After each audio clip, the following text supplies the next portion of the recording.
Writing task 1 ਹੁੰਦਾ ਆ ਉਹ बेसिकली 7 टाइप्स ਦਾ ही ਹੁੰਦਾ ਆ, ठीक है।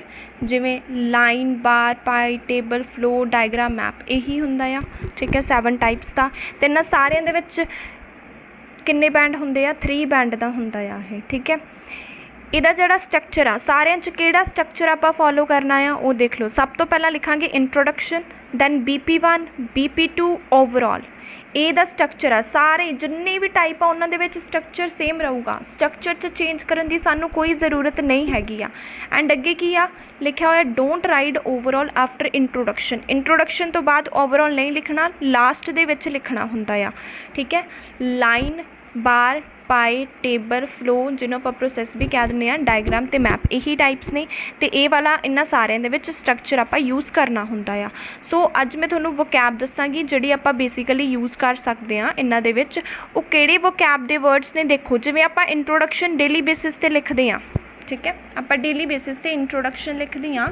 ਸੋ ਦੇਖੋ, ਸ਼ੋਜ਼ ਦੀ ਜਗ੍ਹਾ 'ਤੇ ਆਪਾਂ ਕਿਹੜਾ ਵਰਡ ਯੂਜ਼ ਕਰ ਸਕਦੇ ਹਾਂ? ਹੁੰਦਾ ਨਾ ਕਿ the line graph shows, the bar graph shows.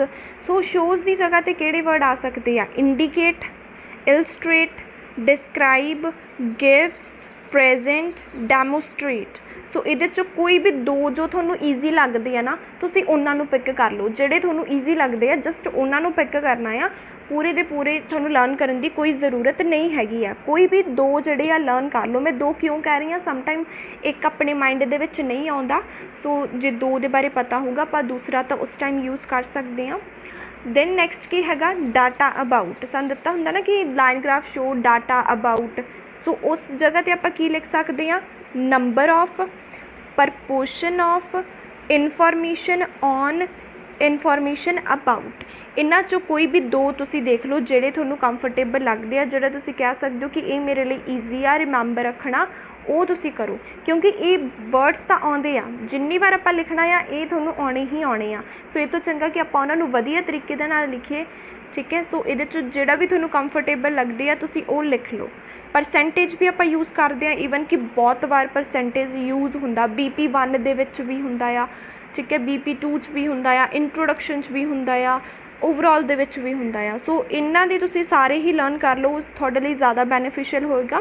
ਕਿਉਂਕਿ ਜੇ ਆਪਾਂ ਬਾਰ-ਬਾਰ ਪਰਸੈਂਟੇਜ ਲਿਖੀ ਜਾਵਾਂਗੇ ਦੈਨ ਸਾਡੀ ਰੈਪੀਟੇਸ਼ਨ ਹੋ ਜੂਗੀ। ਜੇ ਰੈਪੀਟੇਸ਼ਨ ਹੋ ਗਈ ਸੋ ਓਬਵੀਅਸਲੀ ਐਗਜ਼ਾਮੀਨਰ ਨੇ ਤੁਹਾਡੇ ਬੈਂਡ ਸਕੋਰ ਘੱਟ ਕਰਨੇ ਆ। ਸੋ ਦੇਖੋ, percentage, proportion, data, rate, ratio, portion, ਇਹ ਤੁਸੀਂ ਯੂਜ਼ ਕਰ ਸਕਦੇ ਹੋ ਪਰਸੈਂਟੇਜ ਦੀ ਪਲੇਸ 'ਤੇ, ਠੀਕ ਹੈ। ਇਹ ਪਰਸੈਂਟੇਜ ਦੇ ਸਿਨੋਨਿਮ ਹੈਗੇ ਆ ਜਿਹਨੂੰ ਆਪਾਂ ਕਹਿ ਦਿੰਦਾ ਹੈ। ਸੋ BP1 ਨੂੰ ਜਦੋਂ ਆਪਾਂ ਸਟਾਰਟ ਕਰਨਾ ਆ, ਸੋ ਇਹਨਾਂ 'ਚੋਂ ਕੋਈ ਵੀ ਇੱਕ ਦੇਖ ਲਓ ਜਿਹੜਾ ਤੁਹਾਨੂੰ ਕੰਫਰਟੇਬਲ ਲੱਗਦਾ ਹੈ। ਜਿਵੇਂ it can be seen clearly that according to, ਅੱਗੇ ਜੋ ਵੀ ਤੁਹਾਨੂੰ ਲਾਈਨ ਗ੍ਰਾਫ ਹੋਏਗਾ, ਬਾਰ ਗ੍ਰਾਫ ਹੋਏਗਾ, ਤੁਸੀਂ ਉਹਦਾ ਨੇਮ ਲਿਖਣਾ। ਜਿਵੇਂ according to line graph, according to bar graph, ਠੀਕ ਹੈ। As a shown in line graph, ਜਿਹੜਾ ਵੀ ਤੁਹਾਨੂੰ ਗਿਵਨ ਹੋਊਗਾ ਜਸਟ ਅੱਗੇ ਤੁਸੀਂ ਉਹਨਾਂ ਦਾ ਨੇਮ ਲਿਖਣਾ ਹੈਗਾ। ਜਿਹੜਾ ਵੀ ਤੁਹਾਨੂੰ ਈਜ਼ੀ ਲੱਗਦਾ ਆ ਤੁਸੀਂ ਜਸਟ ਉਹਨੂੰ ਪਿਕ ਕਰੋ।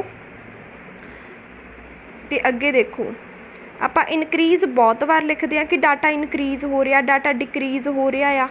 ਸੋ ਦੇਖੋ, ਇਨਕਰੀਜ਼ ਦੀ ਜਗ੍ਹਾ 'ਤੇ ਆਪਾਂ ਕਲਾਈਮ ਲਿਖ ਸਕਦੇ ਹਾਂ, ਗੋ ਅਪ ਲਿਖ ਸਕਦੇ ਹਾਂ, ਅਪਵਰਡ ਲਿਖ ਸਕਦੇ ਹਾਂ, ਸ਼ੂਟ ਅਪ ਲਿਖ ਸਕਦੇ ਹਾਂ, ਇਨਕਲਾਈਨ ਲਿਖ ਸਕਦੇ ਹਾਂ, ਐਕਸਪੈਂਡ, ਰਾਈਜ਼, ਸਰਜ। ਕੋਈ 4 ਲਰਨ ਕਰ ਲਓ, ਬਹੁਤ ਹੈਗੇ ਆ, ਜ਼ਿਆਦਾ ਕੀ ਕਰਨੇ, ਠੀਕ ਹੈ। 4 ਕਰ ਲਓ, ਜਿਹੜੇ ਵੀ ਤੁਹਾਨੂੰ ਈਜ਼ੀ ਲੱਗਦੇ ਆ ਜਸਟ ਉਹਨਾਂ ਨੂੰ ਤੁਸੀਂ ਪਿਕ ਕਰ ਲਓ। ਉਹ ਚੀਜ਼ ਤੁਹਾਡੇ ਲਈ ਕਾਫੀ ਜ਼ਿਆਦਾ ਹੈਲਪਫੁਲ ਹੋਏਗੀ ਕਿਉਂਕਿ ਬਾਰ-ਬਾਰ ਇਨਕਰੀਜ਼, ਕਲਾਈਮ, ਇਹਦੇ ਨਾਲ ਵੀ ਰੈਪੀਟੇਸ਼ਨ ਹੁੰਦੀ ਆ। ਸੋ ਆਪਾਂ ਜਸਟ ਰੈਪੀਟੇਸ਼ਨ ਨੂੰ ਘੱਟ ਕਰਨਾ ਆ। ਸੋ ਤਾਂ ਕਰਕੇ ਤੁਸੀਂ ਕੀ ਕਰਨਾ ਆ, ਇਹਨਾਂ ਵਰਡਸ ਦਾ ਯੂਜ਼ ਆ ਉਹ ਕਰ ਸਕਦੇ ਹੋ ਤੁਸੀਂ, ਠੀਕ ਹੈ। ਸੋ ਨੈਕਸਟ ਦੇਖੋ, ਡਿਕਰੀਜ਼ ਦੀ ਜਗ੍ਹਾ 'ਤੇ ਆਪਾਂ ਕਿਹੜੇ ਵਰਡ ਯੂਜ਼ ਕਰ ਸਕਦੇ ਹਾਂ? ਫਾਲ ਦੀ ਜਗ੍ਹਾ, ਠੀਕ ਹੈ। ਫਾਲ ਦਾ ਮਤਲਬ ਹੁੰਦਾ ਡਿਕਰੀਜ਼। ਇਹਦੀ ਜਗ੍ਹਾ 'ਤੇ ਤੁਸੀਂ ਯੂਜ਼ ਕਰ ਸਕਦੇ ਹੋ ਡਿਕਲਾਈਨ, ਡਰੋਪ, ਡਿਕਰੀਜ਼, ਗੋ ਡਾਊਨ, ਪਲੰਮਟ, ਪਲੰਜ, ਰਿਡਿਊਜ਼, ਡਿਮਿਨਿਸ਼, ਗੋਜ਼ ਡਾਊਨ, ਕਮ ਡਾਊਨ। ਇਹ ਸਾਰੇ ਸਿਨੋਨਿਮ ਹੈਗੇ ਆ ਡਿਕਰੀਜ਼ ਦੇ। ਜਿਹੜੇ ਵੀ ਤੁਹਾਨੂੰ ਵਧੀਆ ਲੱਗੇ ਆ ਕੋਈ 4-5 ਲਰਨ ਕਰ ਲਓ, ਠੀਕ ਹੈ। ਜਿਹੜੇ ਈਜ਼ੀ ਲੱਗਦੇ ਆ ਜਸਟ ਉਹੀ ਪਿਕ ਕਰੋ, ਸਾਰੇ ਨਾ ਕਰੋ, ਠੀਕ ਹੈ। ਇਹ ਤਾਂ ਆਪਾਂ ਦੇਖ ਲਿਆ, ਇਨਕਰੀਜ਼ ਦਾ ਵੀ ਦੇਖ ਲਿਆ ਐਂਡ ਡਿਕਰੀਜ਼ ਦਾ ਵੀ ਦੇਖ ਲਿਆ, ਇਹ ਦੋਵੇਂ ਆਪਾਂ ਦੇਖ ਲਏ ਆ। ਹੁਣ ਆਪਾਂ ਆ ਗਏ ਆ ਫਲਕਚੁਏਟ 'ਤੇ। ਫਲਕਚੁਏਟ ਮਤਲਬ ਜਿਹੜਾ ਡਾਟਾ ਸਾਨੂੰ ਇੱਦਾਂ ਗਿਵਨ ਹੁੰਦਾ ਜ਼ਿਗਜ਼ੈਗ ਦੇ ਵਿੱਚ, ਉਹਨੂੰ ਆਪਾਂ ਕੀ ਕਹਿ ਸਕਦੇ ਹਾਂ? Fluctuations, alterations, zigzag, variations, ups and down, ਇਹ ਸਾਰੇ ਸਿਨੋਨੀਮ ਹੈਗੇ ਆ ਫਲਕਚੁਏਸ਼ਨ। ਜਦੋਂ ਡਾਟਾ ਆਪਾਂ ਨੂੰ ਇੱਦਾਂ ਕਦੀ ਫਿਰ ਥੱਲੇ ਇੱਦਾਂ ਦਿੱਤਾ ਹੁੰਦਾ ਆ, ਸੋ ਉਹਨੂੰ ਆਪਾਂ ਕਹਿੰਦੇ ਕਿ ਡਾਟਾ ਫਲਕਚੁਏਟ ਕਰ ਰਿਹਾ। ਤਾਂ ਫਲਕਚੁਏਸ਼ਨ ਦੀ ਜਗ੍ਹਾ 'ਤੇ ਤੁਸੀਂ ਇਹ ਜਿਹੜੇ ਸਿਨੋਨੀਮ ਆ ਉਹ ਤੁਸੀਂ ਯੂਜ਼ ਕਰ ਸਕਦੇ ਹੋ। ਅਤੇ ਜਦੋਂ ਡਾਟਾ ਸਾਨੂੰ ਬਿਲਕੁਲ ਸਟਰੇਟ ਲਾਈਨ ਦੇ ਵਿੱਚ ਗਿਵਨ ਹੋਵੇ, ਉਦੋਂ ਆਪਾਂ ਕੀ ਯੂਜ਼ ਕਰਨਾ ਆ? ਸੋ ਦੇਖੋ, ਫਲੈਟ ਮਤਲਬ ਡਾਟਾ ਬਿਲਕੁਲ ਸਟਰੇਟ ਲਾਈਨ ਦੇ ਵਿੱਚ ਆ, ਉਹ ਕੀ ਆ? Rigid, no change, same, ਕੌਨਸਟੈਂਟ, stable, uniform.